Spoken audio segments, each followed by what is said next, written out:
Amigos de Diario, tenemos cita ahora con nuestro Ricardo Martín. Ricardo Martín hoy ha escrito, en las últimas horas ha escrito sobre el futuro del PSOE con un titular además que me ha llamado mucho la atención. Me ha llamado mucho la atención este titular: el abismo de un PSOE sin Sánchez sacude las entrañas del socialismo español. Ricardo Martín, ¿qué tal? Buenas tardes.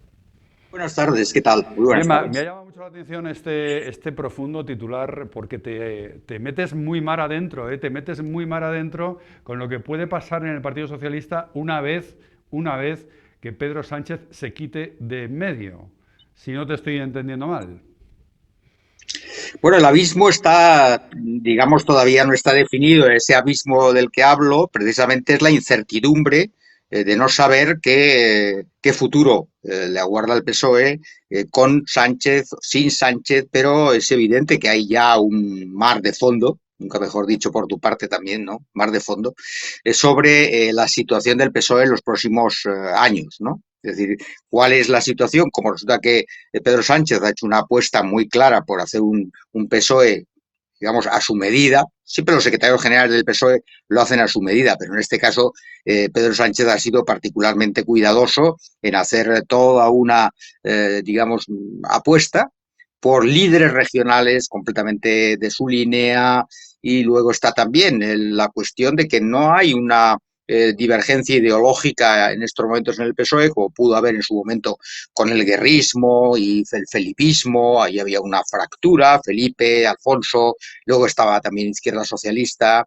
En estos momentos realmente no hay unas posiciones de divergencia con el actual líder. No hay una línea, podríamos decir, ideológica, que es lo que mueve el PSOE. Normalmente cuando hay diferencias profundas en el PSOE es porque hay líneas ideológicas y formas de abordar la política distintas. Pues ahora no hay una alternativa, podríamos decir, ideológica a Sánchez en el interior del PSOE. De ahí que haya una incertidumbre de qué va a pasar con esta situación.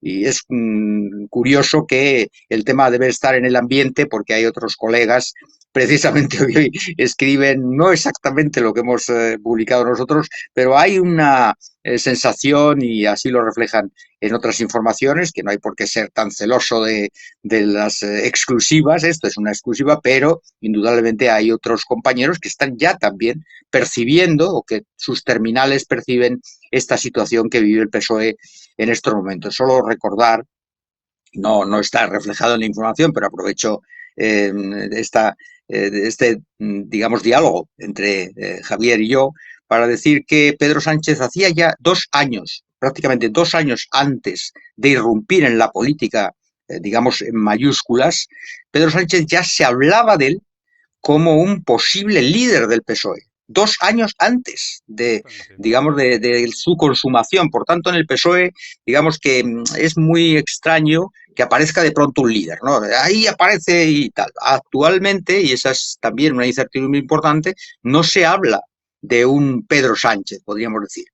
Me refiero dentro de las entrañas del PSOE, ¿no? Y eso era una cosa que siempre surgía. Bueno, ¿y quién va a ser el siguiente y tal? Esta ansiedad que tiene el PSOE por buscar un líder así del tipo de carismático, Felipe, o el propio Zapatero, o el propio Sánchez. Bueno, en estos momentos podríamos decir que no hay un líder emergente, ni siquiera no ya visible por los ciudadanos, sino, digamos, en las entrañas del PSOE. De ahí la incertidumbre.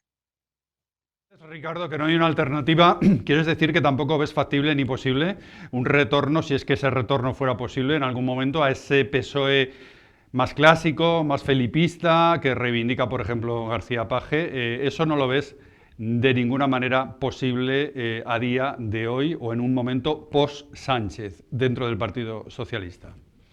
No, indudablemente la cuestión es que está muy alineado el actual PSOE con lo que podríamos llamar las políticas de izquierdas, ¿no?, de Pedro Sánchez, que indudablemente Zapatero ya marcó una línea muy netamente, digamos, socialdemócrata, en la tradición más, digamos, más de izquierdas, desde la socialdemocracia europea, y ahora Sánchez ha seguido esa estela. Entonces, en estos momentos está muy bien definido por tu parte, no hay una alternativa, digamos, pues felipista. por simplificar un poco, pues no hay esa línea que es muy minoritaria en la figura de paje, pero muy minoritaria. También contamos en la información que hubo un momento, aquella semana o aquellos 5 días que Pedro Sánchez dijo, bueno, ya veremos si sigo, ¿no? Aquel momento tan, digamos, extraño, ¿no? Se vivió de manera tan extraña por la toma de posición de Sánchez de este desafío que lanzó, ¿no? Me voy, en 5 días, ya veremos lo que hago. Bueno, en ese momento hubo unos movimientos dentro del Partido Socialista por parte de algunos líderes, y ahí cuento, por ejemplo, Luis Tudanca, por ejemplo, Juan Lobato, y algunos otros, que dijeron, oye, ¿y si se va? ¿Qué pasa? Porque el PSOE está ahora mismo, digamos, muy sí, carente de liderazgos y algo habrá que hacer, dijeron estos. Bueno, ninguno de los dos está. Por supuesto, las personas más cercanas a Lambán, como sabemos, ni siquiera se presentaron digamos, a disputar a Pilar de la Alegría el liderazgo en Aragón, de manera que, digamos, los intentos que ha habido están desbaratados y fíjate dónde están los líderes de aquel, digamos, movimiento que solamente era en principio una reflexión, ni siquiera era que estuvieran contra Sánchez, ¿no? Realmente, digamos, la disidencia o las posiciones distintas, porque es verdad que tanto Juan Lobato como como Tudanca, pues sí, tenían una sensibilidad distinta a la de Sánchez, por ejemplo, respecto a Cataluña o respecto a amnistía. Bueno, había algunas cuestiones que no estaban en la línea de Sánchez. Bueno, pues eso que apareció en esa circunstancia tan excepcional, a día de hoy no ha tenido continuidad y realmente podríamos decir que no hay una posición ideológica y, por tanto, en el militante de base, en los dirigentes medios del Partido Socialista, pues hay como esa incertidumbre, bueno, qué va a pasar, ¿no? Si Sánchez debe seguir, también hay una línea digamos, de reflexión ahí, bueno, pero incluso si él quisiera, debería de seguir digamos, a por una tercera legislatura, pregunta, ¿no? Debería de seguir. Hay que darse cuenta de que el año que viene, 2026, Sánchez cumple 2 legislaturas consecutivas. Entonces, la siguiente sería su tercera legislatura. Así que, realmente, y esto no ha pasado así muy frecuentemente en España, ¿no?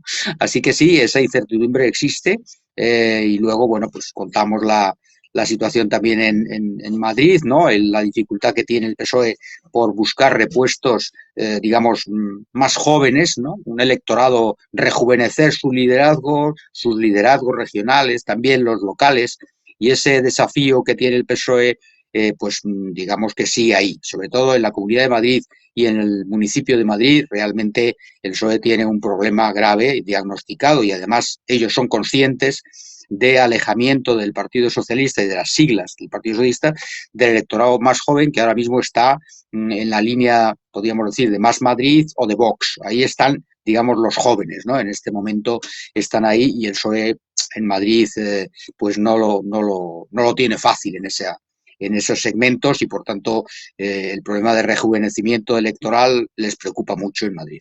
No se comen un colín en Madrid, los socialistas hace mucho tiempo. Me gustaría preguntarte, Ricardo, ya para terminar, me gustaría preguntarte por una información que hoy, bueno, hemos estado comentando durante todo el día de hoy, es este posible pacto con Puigdemont para sacar adelante unos presupuestos en 2026. También hemos hablado contigo de esto a veces. En 2026, a cambio, dice el Español, de un referéndum en Cataluña y Zapatero como mano mediadora, como mano que mece esa cuna y que está ahí mediando para lograr eso. ¿Lo ves? ¿Lo ves? Porque claro, lo del referéndum en Cataluña no sé cómo se podría meter con nuestra Constitución vigente, quiero decir. Ya. Bueno, el referéndum que es inviable, porque es inviable, es una pregunta que diga, por ejemplo, solo los catalanes, ¿no? Solo los catalanes. ¿Quiere que Cataluña sea independiente de España? Esta pregunta es imposible. O sea, no hay referéndum para eso, no hay marco. Ni siquiera Sánchez, con su osadía habitual, pues podría conseguir eso. Así que, y luego hay que ver que Salvador Illa, por ejemplo, es contrario a cualquier referéndum. No solamente, pero muy claramente, no solamente es contrario a un referéndum de estos loco, que es imposible. ¿Usted quiere secesionarse de España? Vote. No, esto es imposible. Hay otras fórmulas que sí que estarían, yo creo que están en la cabeza de Sánchez. Algún tipo de referéndum, digamos, pues no vinculante, un referéndum que de alguna manera a los catalanes secesionistas como Junts pues les pueda encajar en ese relato suyo, porque el relato de Junts es bastante mentiroso, lo hemos dicho muchas veces y lo estamos comprobando todo el tiempo. Ellos dicen, hemos conseguido que la inmigración el 100% sea competencia de la Generalitat. Luego resulta que vas allí y dices, oh, unas cosas sí y otras no. O sea, pero ellos ya han verido que la independencia, digamos, en el ámbito de la inmigración ya está conseguida, y no es verdad, pero bueno, y Junts ya sabemos que es bastante mentiroso, por tanto es posible que ellos accedieran a una especie de referéndum, digamos, indicativo, un referéndum trampa, ¿no? Porque eso no sería un referéndum nunca. Un referéndum sobre la independencia de Cataluña es este. ¿Quiere usted independizarse de España? ¿Sí o no? Ese es el referéndum. Como es imposible, es absolutamente imposible, incluso para Sánchez. Por tanto, eso está descartada, esa fórmula. Muchas gracias por esta colaboración como siempre y por tus informaciones siempre tan valiosas. Ricardo Martín, gracias. Que tengas muy buena tarde, querido. Hasta luego. Continuamos.